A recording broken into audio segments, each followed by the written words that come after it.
Shri Nidheesh P K ഈ CDMIDയുടെ state executive മെമ്പറാണ് അദ്ദേഹം. ശ്രീ നിധീഷ്, ഇത് ആദ്യമായല്ല, നിങ്ങൾക്ക് പലപ്പോഴും ഇത്തരത്തിലൊരു പ്രതിസന്ധിയിലേക്ക് പോവുകയും നിങ്ങൾ ഈ സമ്മർദ്ദം ചെലുത്തുകയും ഒക്കെ ചെയ്തിട്ടുണ്ട്. ഇത് കഴിഞ്ഞ വർഷവും സംഭവിച്ചിട്ടുണ്ട്.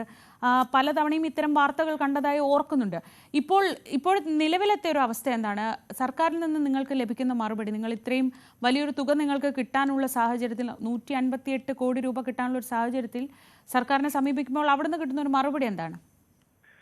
നമുക്ക് ഏകദേശം 158.84 കോടിയാണ് ഇത്രയും വർഷത്തെ പേയ്മെന്റ് കിട്ടാനുള്ളത്. അതിൽ തന്നെ 2024 ജൂൺ വരെ 41 കോടി രൂപ പെൻഡിങ് ഉണ്ട്. അപ്പം നമ്മൾ ചരിത്രത്തിൽ ആദ്യമായിരുന്നു ഇത്രയും ഹ്യൂജ് ഔട്ട്സ്റ്റാൻഡിങ് നമുക്ക് വരുന്നത്.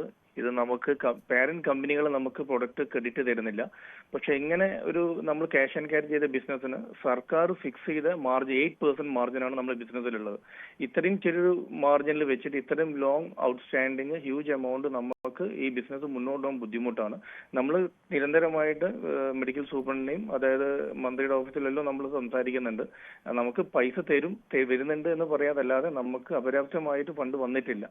അപ്പം അതുകൊണ്ട് ഇതും നമുക്കൊരു അടിയന്തരമായിട്ട് നമുക്ക് 2024 ജൂൺ 30 വരെയുള്ള ഏകദേശം 42 കോടിയെങ്കിലും അടിയന്തരമായിട്ട് കിട്ടിയിട്ടില്ലെങ്കിൽ നമുക്ക് ബിസിനസ് മുന്നോട്ട് കൊണ്ടുപോകാൻ വളരെ ബുദ്ധിമുട്ടാണ്. നാളത്തെ കുടിശ്ശികയുണ്ട്, ഏതാണ്ട് ഏത് വർഷം തൊട്ടിട്ടുള്ള കുടിശ്ശികയാണ് ഇതിങ്ങനെ റെക്കർ ചെയ്ത് ഇത്രയും എത്തിയിട്ടുള്ളത്? ഇത് നമുക്ക് മെഡിക്കൽ കോളേജ് പല സ്കീമുകളായിട്ടാണ്, കാസും RSBB ഒക്കെ ആയിട്ടുള്ള സ്കീമാണ്. ഇതിൽ നമുക്ക് 24 മാസം വരെ ഔട്ട്സ്റ്റാൻഡിംഗ് ഉണ്ട്. ഇനിയിപ്പോൾ കഴിഞ്ഞ വർഷം ഏതാണ്ട് നിങ്ങൾക്ക് ഇത് വിതരണം നിർത്തുകയും ഈ ആശുപത്രികളിലെ പ്രവർത്തനത്തേക്ക് അത് ബാധിക്കുകയും ചെയ്യുന്ന ഒരു സാഹചര്യമൊക്കെ ഉണ്ടായിട്ടുണ്ടായിരുന്നു. അതിനുശേഷമാണ്, ഏതാണ്ട് 2 വർഷം മുമ്പാണെന്നാണ് എനിക്ക് തോന്നുന്നത്, അതിനുശേഷം സർക്കാരിന്റെ ഭാഗത്തുനിന്ന് ഒരു ഇടപെടൽ വരികയൊക്കെയാണ് ചെയ്തിട്ടുള്ളത്. ഇപ്പോൾ നിങ്ങൾക്ക് ഈ സാഹചര്യത്തിൽ എത്ര നാൾ കൂടി ഇത് വിതരണം ചെയ്യാൻ കഴിയും? എന്താണ് നിങ്ങളുടെ സംഘടനയ്ക്കുള്ളിൽ ഒരു ആലോചന എങ്ങനെയാണ്? നമ്മൾ കഴിഞ്ഞ 10ാം തീയതി നമ്മൾ സ്റ്റേറ്റ് എക്സിക്യൂട്ടീവ് കൂടിയിരുന്നു. അതിലാണ് നമ്മൾ ഇതുവരെ കിട്ടാനുള്ള പൈസയുടെ കണക്ക് ഏകീകരിച്ചത്. അത് വെച്ചിട്ട് നമ്മൾ ഈ വരുന്ന ആഴ്ചകളിൽ എല്ലാ DMEയും എല്ലാ മെഡിക്കൽ സൂപ്രണ്ടിനെയും മന്ത്രിയുടെ ഓഫീസൊക്കെ ബന്ധപ്പെട്ട് ലെറ്റർ കൊടുക്കുന്നുണ്ട്.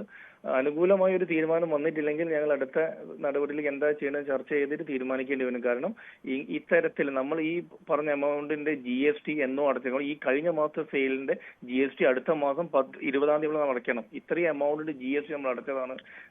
നമ്മളെ ബാങ്ക് EMI എല്ലാം അടയ്ക്കുന്നതാണ്, എല്ലാം നമ്മൾ അടയ്ക്കുന്നതാണ്. അപ്പൊ ഈ ഇത്ര ഡിലേ ആയി കഴിഞ്ഞാൽ നമുക്ക് ഈ ബിസിനസ് മുന്നോട്ട് കൊണ്ടുപോകാൻ ബുദ്ധിമുട്ടാണ്. നമ്മളെല്ലാം ക്ലോസ് ഡൗൺ എന്നുള്ള ലെവലിലേക്ക് പോകേണ്ടി വരും.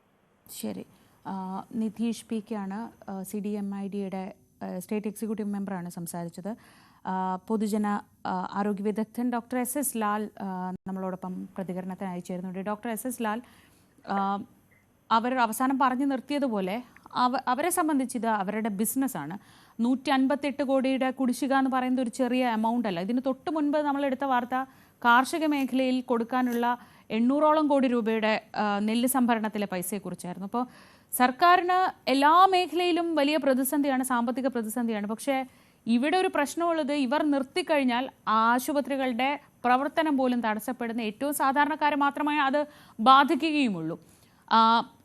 ഈ വിഷയത്തിൽ അടിയന്തരമായ ഒരു ഇടപെടൽ ഉണ്ടായില്ലെങ്കിൽ നമ്മൾ കഴിഞ്ഞ വർഷമൊക്കെ കണ്ടിട്ടുള്ളത് പോലെ ഈ പ്രവർത്തനം നിലയ്ക്കുന്ന ഒരു സാഹചര്യം തന്നെ ഉണ്ടാവും. സർക്കാർ ഇതിനെ ഗൗരവത്തോടെ കാണുന്നില്ലേ?